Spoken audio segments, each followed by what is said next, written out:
Vlasy mala čierne ako z ebenu a jej pleť bola z alabastru. A teraz, milé deti, dúfam, že som tu rozprávku o Snehulienke nepoplietol. Nuž a keby aj áno, je to jedno, lebo Snehulienku tu neuvidíte. Vítajte na olympiáde, vítajte na Oloart, priatelia. Veľmi nás teší, že sa tu zišlo za 3 dní viac ako 1200 detí. Chceli sme urobiť jedno dôležité posolstvo, aby jeho nositeľom boli naše deti, že hoci nás čakajú sviatky šťastia, radosti a dostatku, ako to už aj v našich končinách býva, treba vždy mať na pamäti, že naša mama, naša mater najväčšia je naša zem.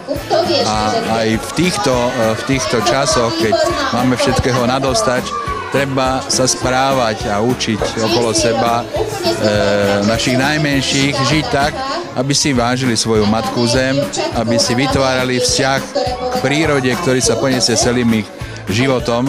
A ja verím, že ten zážitok, ktorý si za tie 3 dni odniesli, im zostane hlboko v pamäti a niečo z toho určite v živote potom použijú. Majstre, vidím teba, vidím ďalších 6 trpazlíkov, no nevidím Snehulienku, nejaké nové, Oloart, umenie nové. Zrecyklovali sme Snehulienku, zrecyklovali sme rozprávku a budú to naozaj súčasní trpaslíci, ktorí bývajú v smajlifóne, sú to vlastne smajlíci rôznych nálad, smutný, veselý, prekvapený, čertík alebo aniel, ako som teraz ja, a majú pomáhať kamarátom, deťom, ako sa zorientovať v tomto svete, a dnes na Oloarte sme aj recyklovali. Pane rejiteľ, ja som si schválne k vám sadol, lebo ja som krpec oproti vám. Ale vás sa chcem spýtať, ako ste sa dneska cítili v úlohe trpazlíka? Určite dobre, mám doma tiež 2 malé deti, takže není problém sa prevteliť. Takže aj doma, kľudne si dáte tú čapicu po ten vianočný stromček. Až dáme aj na Mikuláša čapicu, takže ako my doma šaškujeme veľmi často a radi. Tak detičky pri vchode sem na toto krásne podujatie Oloart hádzali použité trička alebo vôbec textil do pytlov. Kam s tým potom? No tak predovšetkým, ak dovolíte, ja by som veľmi rada poďakovala naozaj deťom, pretože naozaj vďaka ním sa budú mať lepšie a budú mať šancu na dôstojný život aj iné deti, ktoré nemajú toľko prostriedkov finančných a materiálnych. A tieto veci v podstate ešte pred Vianocami pošleme do komunitného centra v Jelke, kde sa toto komunitné centrum venuje rómskej komunite a rómskym rodinám.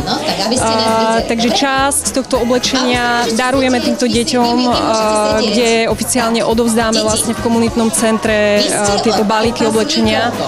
A časť tohto oblečenia taktiež chceme darovať do Hrnčiarskej vsi, kde máme vlastne ďalšie zariadenie, s ktorým spolupracujeme dlhodobo, a je to detský domov vlastne Hrnčiarskej vsi. Naozaj veľmi krásne ako poslanie, aj dúfame, že detičkám sa bude páčiť.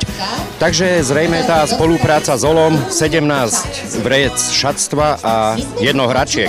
Vy ste spokojná osobne? Skutočne sme nepočítali, že deti budú tak štedré, mnohí doniesli viac ako 1 kus oblečenia. Vidím, že ste tu s veľmi maličkými detičkami.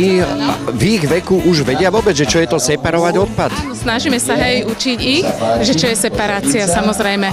Aj o tom to bolo, ale hlavne dneska to bolo o zábave vám osobne, ako sa páčilo divadielko a celé toto naozaj veľmi krásne podujatie. Veľmi sa nám to páčilo, toto podujatie, aj hlavne detičkám sa to tancovali, smiali sa, tlieskali, bolo to veľmi krásne. Sme zapojení do tejto súťaže, triedime, takže sami aj vymýšľame riekanky, básne.